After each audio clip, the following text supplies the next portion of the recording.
guys! Welcome sa aking YouTube channel.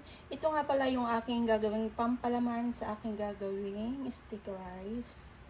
So ito ang paggagawa nito ay nilagyan ko ng butter at saka yung condensed milk. So ayan, niluto ko siya.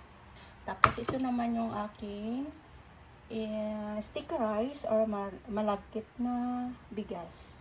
2 cups siya at saka kalahating sweet potato. So ito ay i-mix natin. So mamaya papakita ko sa inyo paano gawin. And then ito naman yung sesame seeds. Ayan. Yung sweet potato ay violet siya kaya para siyang ube. Tingnan. So ang ano pala yung yung malagkit na rice, ang tinubig ko ay 1 cup. Ito yun. 1 cup siya. Tapos, kalahating sweet potato na violet. So, ayan. Ang ganda na ng color. Wala kasi akong magawa dito sa bahay. Kaya naisipan kong igawa ng merienda ang aking anak. Malapit na siyang umuwi galing school. So, ayan na siya. Ang ganda-ganda.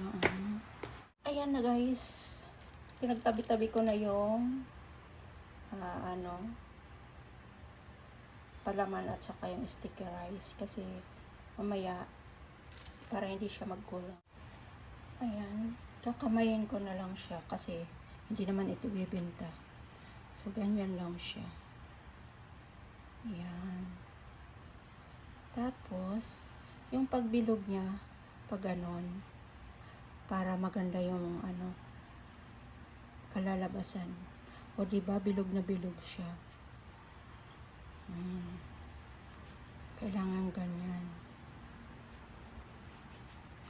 Ayan, diba?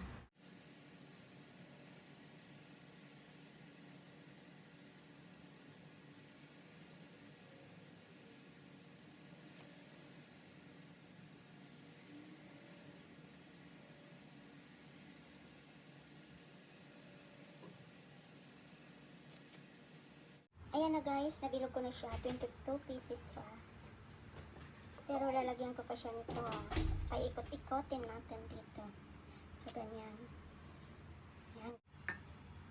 Itong sesame seeds, optional lang ito guys. Kung ayaw nyo, okay lang na huwag nyo nang lagyan. Pero ito, kailangan basa-basain para dumikit yung sesame seeds. Ayan.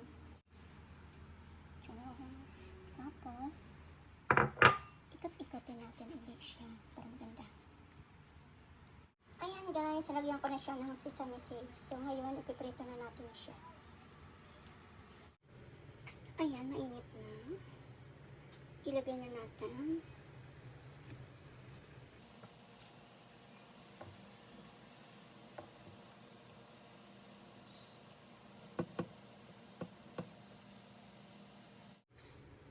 Ito na guys yung una kong niluto.